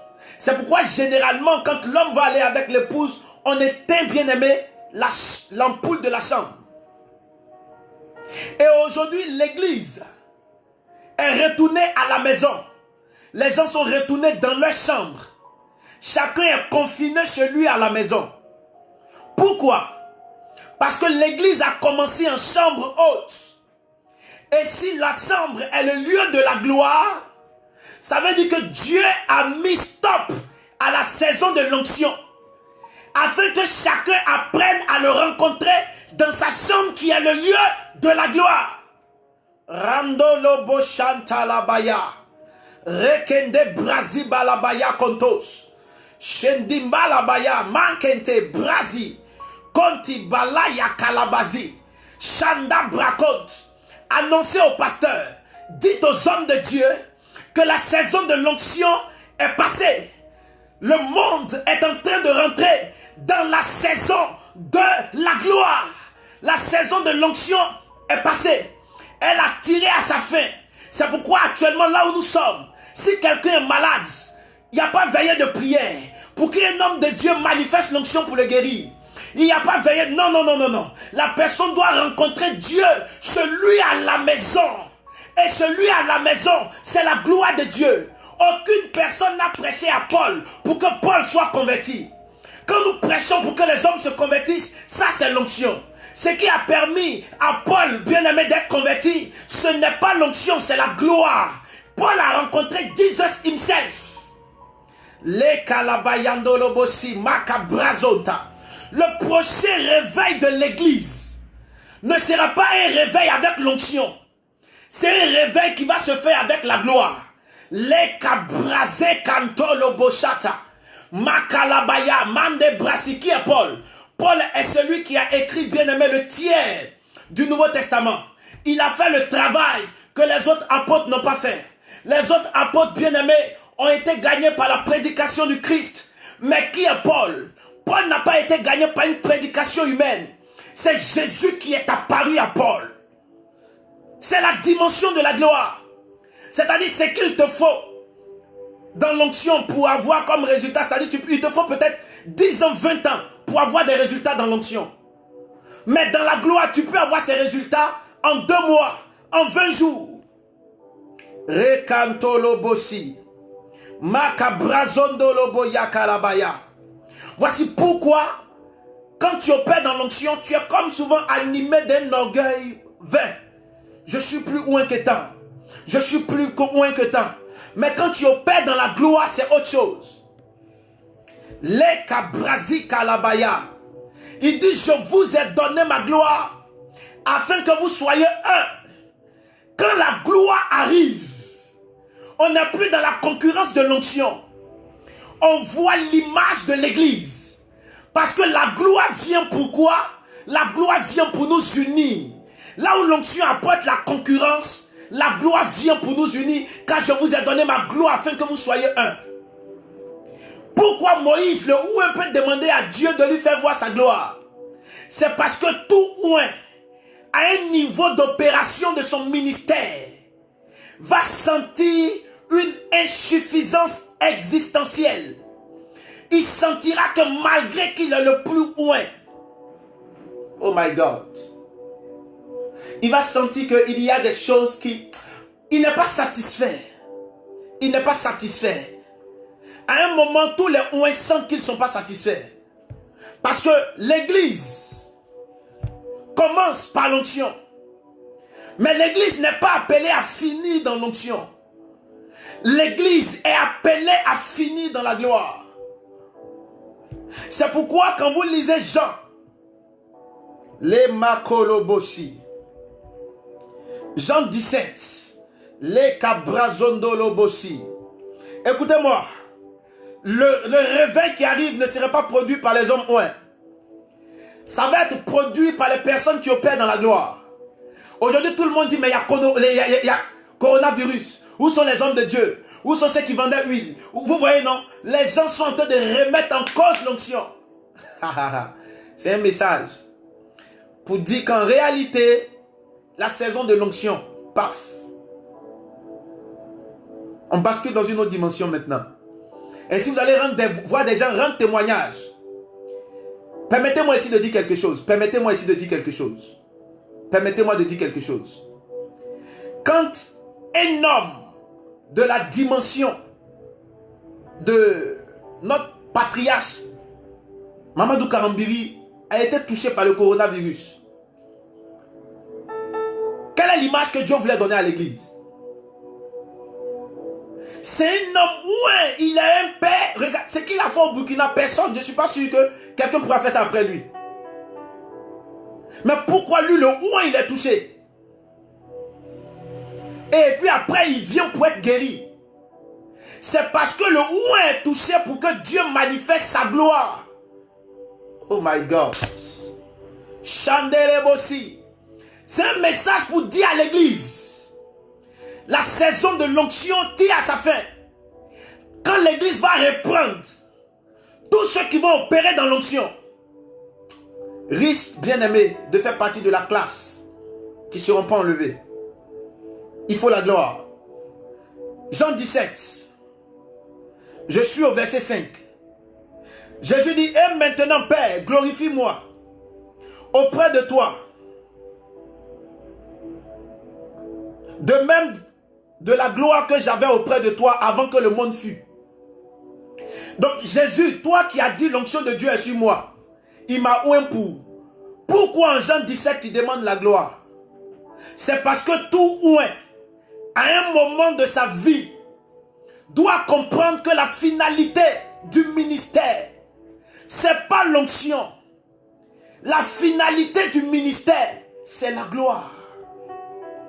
Shabalabayando lobosi, rekendo braganda labaya, losika brando lobo shendege de berebos, mama loka brazendege de berebos chantes, ma brasi kalabayande rebe sondolo bosi. Colossiens 2, ou excusez-moi, Colossiens 1, le verset 17. Rakalabayan kolobosi. Mama le kalaba. Shondolobo brasi kalabayendos. Bricandolobo bobo singandere bosi. Oh merci Jésus. Rakalabaya. Kentalaba. Oh si kabo si kalabayandos. Makalabayendere berebo sika ant. Merci Jésus. Merci Jésus-Christ. La Bible dit, il est avant toute chose et toute chose subsiste par lui.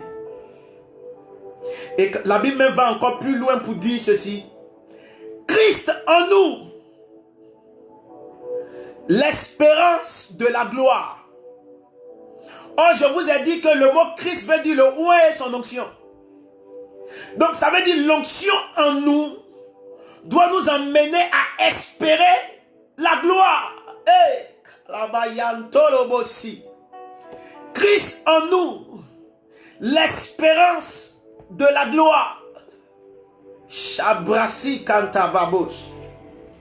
Alors la question à ce niveau de mon enseignement, c'est comment quitter de la dimension de l'onction pour atteindre la dimension de la gloire. Shabrasi kata. Donc voyez que les choses de Dieu, ce n'est pas de la blague. Il dit comportez-vous comme des sages et non comme des insensés. La Bible déclare que l'huile des insensés, c'est fini. Mais les sages qui ont été enlevés étaient des sages qui avaient compris que Dieu venait chercher une église glorieuse. Ça veut dire que les insensés, elles ont opéré uniquement que dans l'onction. Mama chande son tolobo. Jean 12. Je suis à partir du verset 24. Comment quitter de l'onction pour entrer dans la dimension de la gloire? Le verset 24 dit, en vérité, je vous le dis. Non, je vais aller à partir du verset 23. Jésus leur répondit, l'heure est venue où le Fils de l'homme doit être glorifié. Jean 12, le verset 23. L'heure est venue où le Fils de l'homme doit être glorifié. Verset 24. En vérité, je vous le dis, si le grain de blé qui est tombé en terre ne meurt, il reste seul. Il ne peut porter beaucoup de fruits. Celui qui aime sa vie la perdra. Et celui qui hait sa vie dans ce monde la conservera pour la vie éternelle. Si quelqu'un me sert, qu'il me suive. Et là où je suis, ça, il sera mon serviteur. Mais avant ça, il dit, celui qui aime sa vie la perdra. Et celui qui hait sa vie dans ce monde la conservera par la vie éternelle.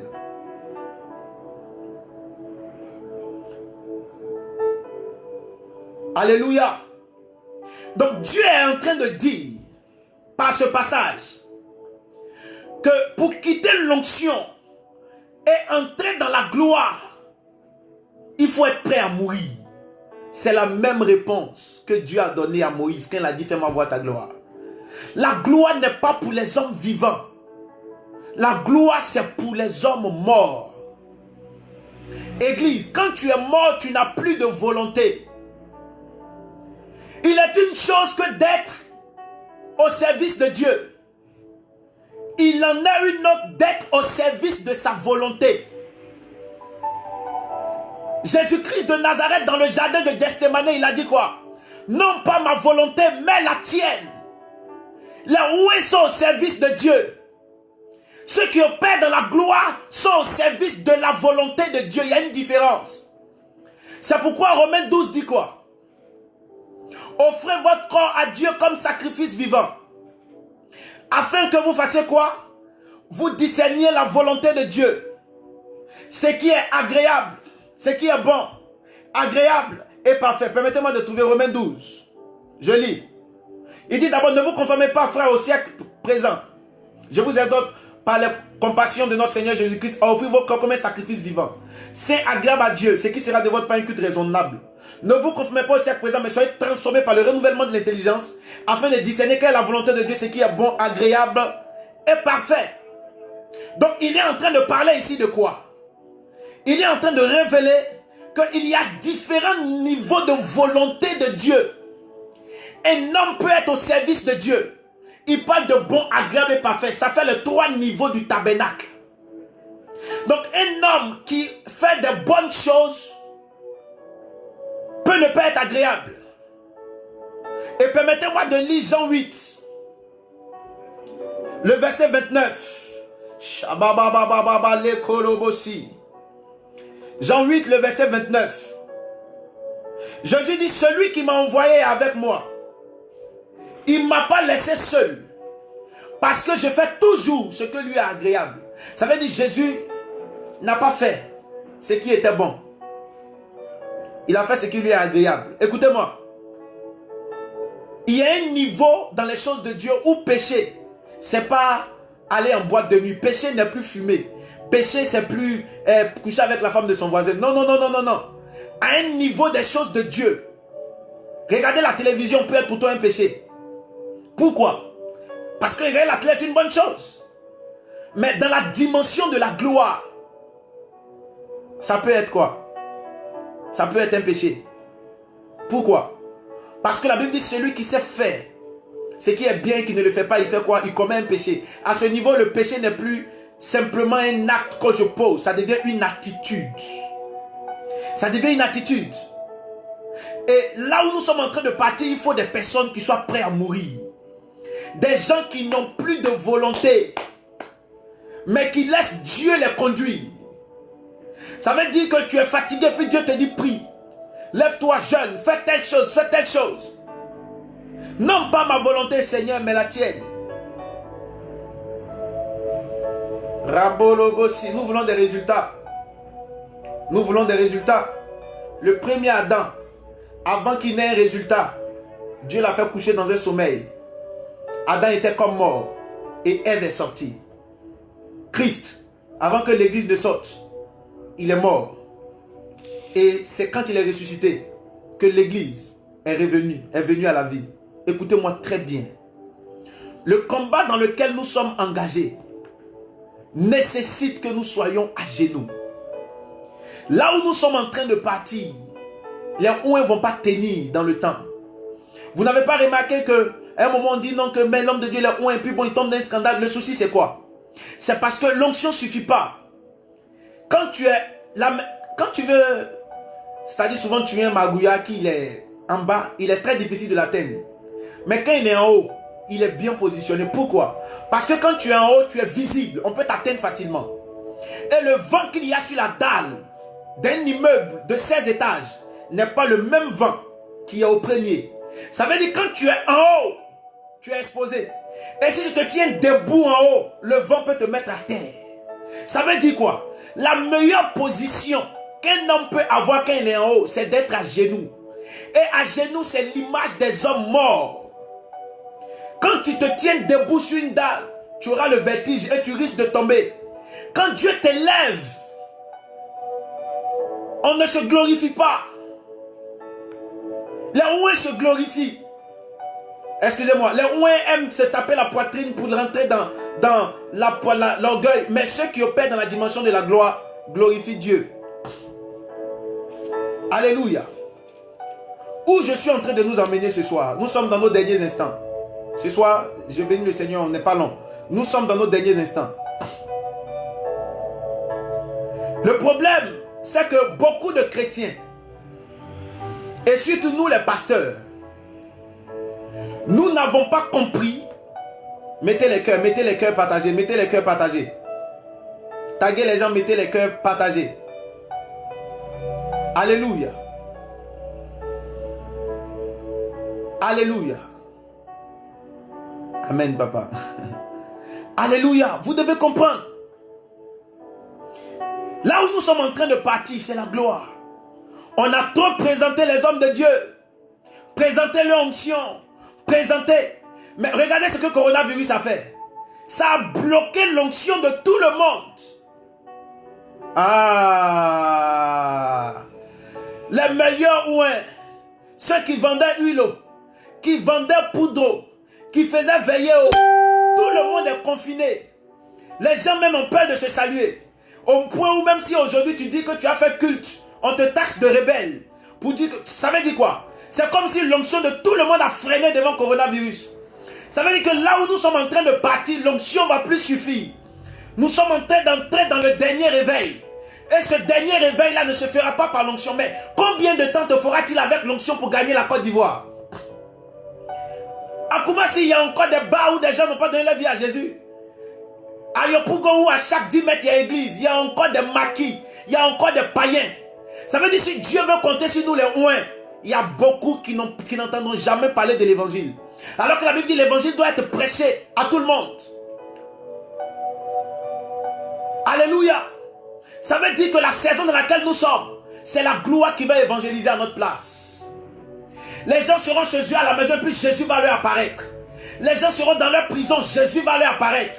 Les gens seront en boîte de nuit, Jésus va leur apparaître.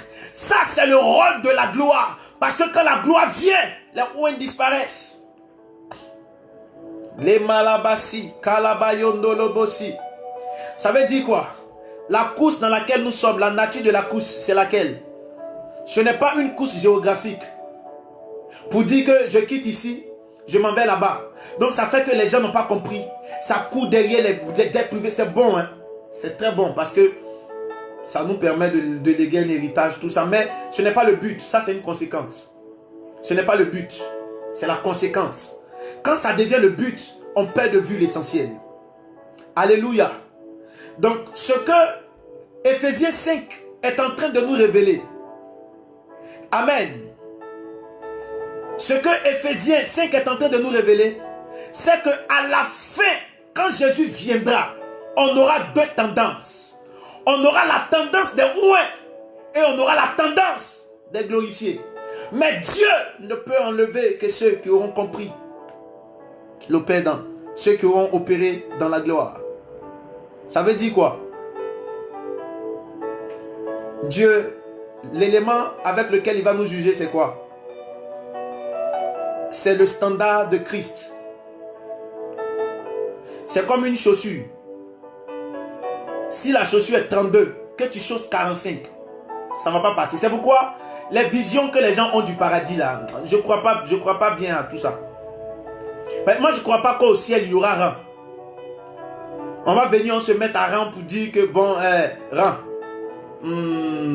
On a fait... Non. Non. Alléluia. Amen. Je reçois vos prières. Amen. Au ciel, il n'y aura pas rang. Là où la mort va te trouver, là, ça va déterminer ton éternité. Donc, on n'aura même pas besoin d'aller faire rang pour dire que non, que on s'est retrouvé ici. Donc, non. Moi, je ne crois pas qu'on va faire rang au ciel là-bas. On ne va pas faire rang. Là où la mort te trouve va déterminer. Donc, cette affaire du ciel là, c'est comme chaussure. Si le standard de Jésus c'est 32, et puis toi tu chausses 45, tu vas vouloir forcer pour dire Jésus pardon. C'est pourquoi il dit, ce n'est pas moi qui va vous juger, c'est ma parole, c'est ma parole. Ça veut dire qu'en réalité, Dieu ne juge personne. C'est comme dans un État. Ce n'est pas le chef de l'État qui dirige le pays. C'est la loi qui dirige le pays. C'est pourquoi il est écrit, au commencement était la parole. C'est pourquoi quand le président veut faire quoi? Quand il veut prolonger son mandat, il est obligé de modifier la constitution. Voici pourquoi la Bible déclare que Anne avait été rendue stérile. Mais ce n'est pas Satan qui a rendu Anne stérile. On dit Dieu lui-même avait rendu Anne stérile. Maintenant, quel type de prière Anne a fait pour sortir bénie? Écoutez-moi. Dieu lui-même n'est pas plus grand que sa parole. C'est pourquoi il y a des circonstances dans lesquelles quand Dieu vous met et que vous le confrontez face à sa parole, il est obligé, lui Dieu, de se ranger. Parce que le jour il tente d'aller au-delà de sa parole, il cesse d'être Dieu. C'est pourquoi la Bible appelle Satan le père du mensonge. Et on dit que notre père, il est le chemin, la vérité et la vie. Et la Bible dit quoi? Le fondement de son trône est la vérité. Ça veut dire que ce qui donne de la force au trône de Dieu et ça perdu, c'est son intégrité. Est-ce que vous comprenez? Dieu est vrai. Donc Anne a dû dire à Dieu qu'il est écrit dans ta loi, il est écrit que la stérile enfantera 7 fois. Donc même si toi tu m'as rendu stérile, je veux te dire que dans ta loi, Dieu était obligé d'ouvrir le ventre de la femme. Remaloboshi Kandabra, je referme la parenthèse. Donc si nous arrivons, nous sommes en train de chuter. Quand on arrivera devant le trône, si Jésus, là je suis là, sa chose 32, et puis toi tu es 45, ton pied ne va pas rentrer. C'est là les gens vont demander pardon, Seigneur pardon, Seigneur pardon. Non, c'est pas fait de pardon. Ton pied ne rentre pas. C'est pourquoi il dit, la porte qui conduit là, elle est petite comme ça. Mais la porte qui amène à la pète là, elle est spacieuse, elle est large. Ça veut dire quoi? Ça veut dire que pour qu'on soit enlevé, il y a beaucoup de choses que Dieu va nous demander de sacrifier. C'est pourquoi ma question que je vais te poser ce soir, c'est où tu vas? Qu'est-ce que tu es en train de bâtir? Quelle vie chrétienne tu bâtis? À qui tu veux ressembler? À qui tu veux ressembler? Paul a dit à la fin de son ministère que s'il y a une chose que lui veut connaître, il veut ressembler à Jésus. Béni In récemment, il s'est confessé. Malgré tout la gloire que Dieu a donnée à cet homme de Dieu, l'impact dans l'onction, c'est le pape de l'onction. Mais il a remis en cause beaucoup de choses dans notre façon de faire. Et il nous a demandé de prêcher Jésus. C'est là où nous sommes en train de partir. Alléluia. Comprenez-moi, l'onction, c'est l'escale. La gloire, c'est la destination. Et l'escale n'est pas la destination. Et ce qui importe Dieu dans ce que nous sommes en train de faire, c'est notre intérieur. C'est pourquoi la Bible nous appelle des terrains bêtes de justice.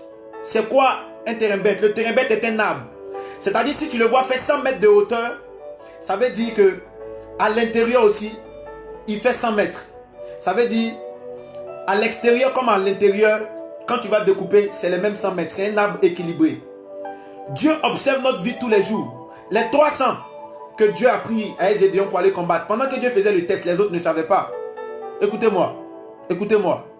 Je disais hier que dans notre marche, nous sommes toujours à un niveau du tabernacle. Et quand tu es dans le parvis,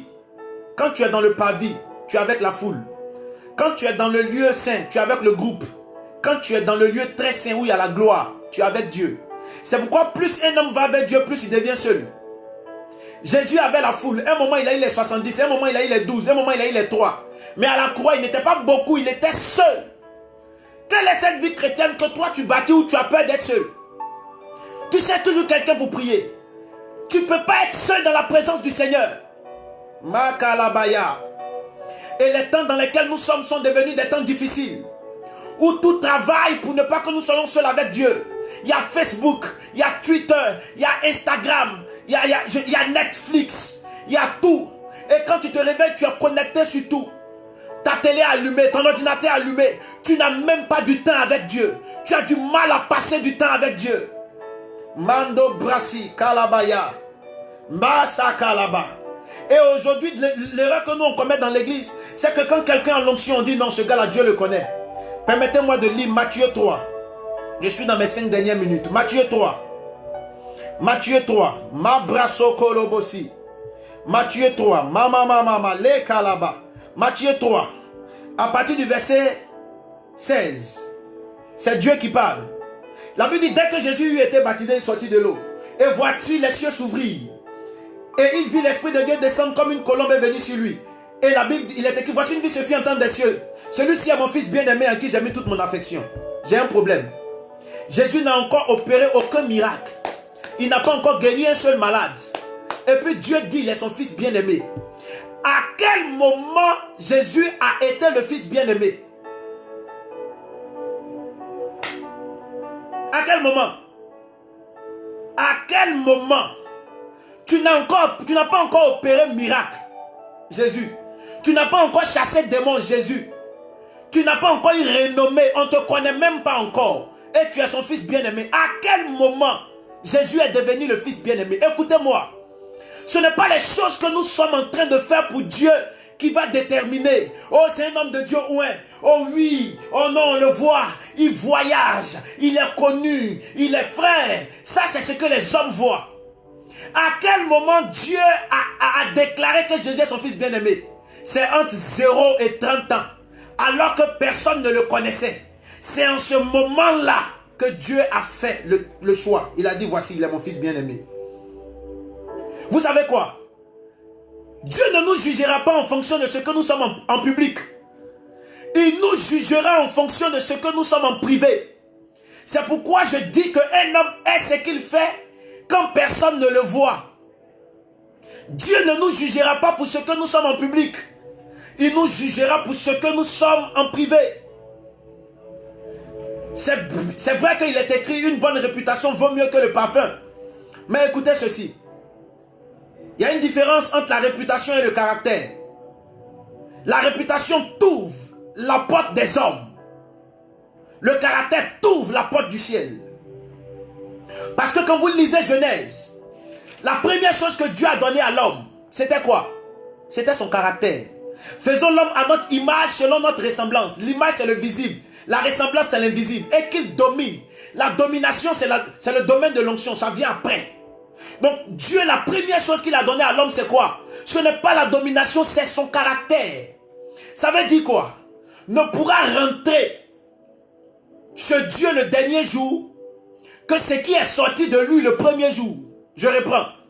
Ne pourra rentrer dans la présence de Dieu le dernier jour que ce qui est sorti de lui le premier jour. Ça veut dire être appelé par Dieu ne suffit pas. Il y a beaucoup d'appelés mais peu d'élus. La Bible déclare que quand Samuel est arrivé dans la maison du papa de David, quand il a vu Eliab, Dieu dit quoi? Ne prends pas garde à son apparence, car je l'ai quoi? Je l'ai rejeté. L'expression je l'ai rejeté veut dire qu'il avait approuvé hier. Bien-aimé, Dieu peut t'approuver hier et puis te rejeter demain.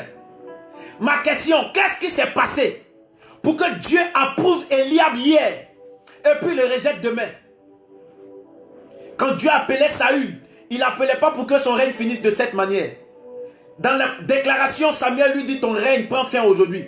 L'expression ton règne prend fin veut dire que Dieu n'avait pas voulu qu'il finisse comme ça. Écoutez-moi bien. L'onction ne suffit pas. L'onction ne suffit pas. Romains 8, le verset 1. Romains 8, le verset 1. Mamalabasi, Robolobosi, Mantele Baba Baba. Seigneur, merci pour ce soir. Alors que nous sommes en train de finir. Romains 8, la Bible dit, il n'y a donc maintenant aucune condamnation pour ceux qui sont en Jésus-Christ. Non. La version originale dit, il n'y a plus de condamnation pour ceux qui marchent, non selon la chair, mais qui marchent selon l'esprit. Alors que hier, j'ai parlé de la marche. J'ai parlé de la marche. Écoutez-moi. Là où nous sommes arrivés, là, Dieu parle de la marche par l'esprit. Et dans Galates 5, on fait la différence entre les œuvres de la chair et les œuvres de l'esprit.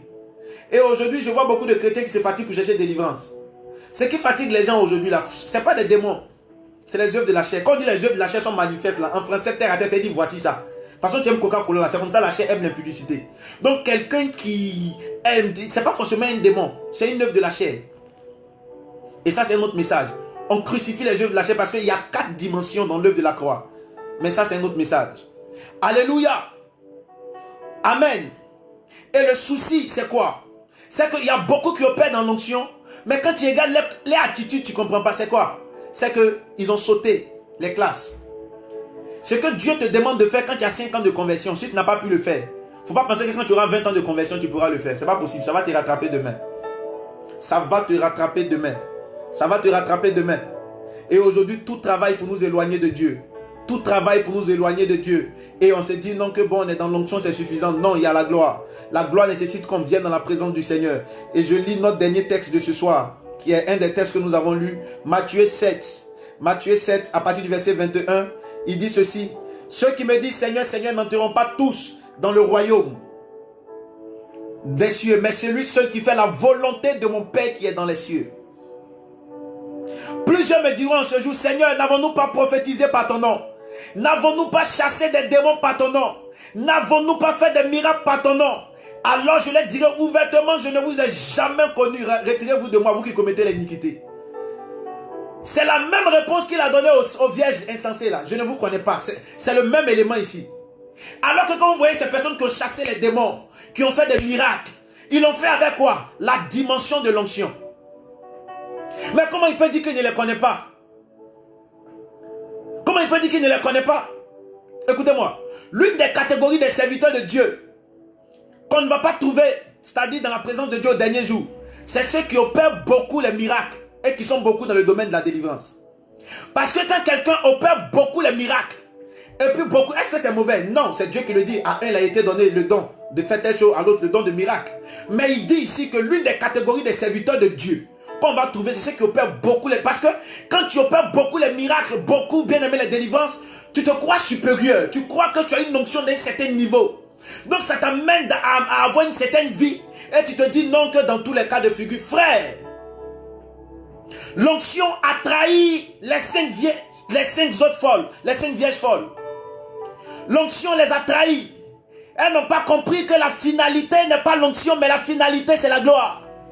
Et aujourd'hui, l'église est en train d'être trahie par l'onction. Après le confinement, vous qui écoutez ce message, partagez aux gens.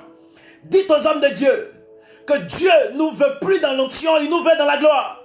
Ça veut dire qu'à la chair, on doit arrêter de présenter nos titres et nos palmarès. J'avais fait ça. Non. C'est maintenant de présenter Jésus. Sinon, au dernier jour, il dira, je ne vous ai pas connu. Et le mot connaître, c'est le mot ginosko. Ginosko veut dire apprendre à connaître. Alors que hier, j'ai dit que les 5 vierges avaient appris à connaître Dieu. Ginosko veut dire venir à la connaissance. Ginosko veut dire percevoir. Ginosko veut dire savoir. Ginosko veut dire comprendre. Ginosko veut dire avoir la connaissance. Et dans l'idiome juif, quand on parle d'idiome, c'est une langue propre à une nation. Dans l'idiome juif, quand on parle de connaissance, la connaissance rime avec les relations sexuelles. C'est pourquoi quand vous lisez dans la Bible, il est dit que Adam connut Ève, sa femme. On dit de Rebecca qu'elle était une fille belle, vierge, qu'aucun homme n'avait connue. Ça veut dire quoi? Ça veut dire que quand on parle de connaître ici, il est en train de dire, je n'ai eu aucune intimité avec vous. Mais comment connaître Dieu? Il faut aller dans le lieu. Makalaba Shandolobo, Kereberebe Sogala Brayaka. Mama, Solobo Segedebelebo, Sababa. Magalaba, Ragerebosi. Amen. Ça veut dire ceci. Si vous n'avez pas appris à le connaître dans la gloire, dans la dimension de l'intimité, le dernier jour, il va dire, je ne vous connais pas. Donc, est-ce que les vierges ont été trahies par l'onction? Alors, je réponds maintenant oui. J'ai fini de prêcher. J'ai fini de prêcher. Les vierges ont été trahies par l'onction. Ça veut dire les 50% qui ne seront pas enlevés seront trahis par l'onction. Parce que le début de l'église, ce n'est pas... C'est l'onction, mais la finalité, c'est la gloire. Et il dit, Christ est l'époux et l'église est l'épouse. Et l'église doit être soumise. Alors que si l'épouse et l'époux vont ensemble, ils vont ensemble où? Dans le lieu très saint, le territoire de la gloire. Dieu ne vient pas chercher une église ointe. Il vient chercher une église glorifiée. Et l'église glorifiée, c'est une église qui est humble et qui laisse Dieu prendre la gloire. C'est une église où il y a des hommes morts. Ça veut dire des hommes morts. Quand vous lisez Genèse, jusqu'à la mort de Jésus, vous comprenez que Dieu ne voulait pas des vivants au devant de lui. Il voulait des morts. Des animaux morts, des sacrifices morts. Il fallait tuer tel animal jusqu'à ce que Jésus lui-même soit mort. Donc c'est plus suffisant de dire je ne mourrai pas, je vivrai. Je ferai l'œuvre de l'Éternel. Il faut dire aussi que je mourrai et je vivrai. Je ferai l'œuvre de l'Éternel. Paul dit, la mort agit en nous pour que la vie puisse agir en vous. Je m'arrête là pour ce soir. Que le Seigneur vous bénisse. Que la faveur vous soit multipliée. Merci et paix chez vous. On termine demain avec le thème la tête de Jean-Baptiste. Demain, je parle sur la tête de Jean-Baptiste. Demain, 19h, soyons là et que le Seigneur vous bénisse. Au revoir. Soyez bénis.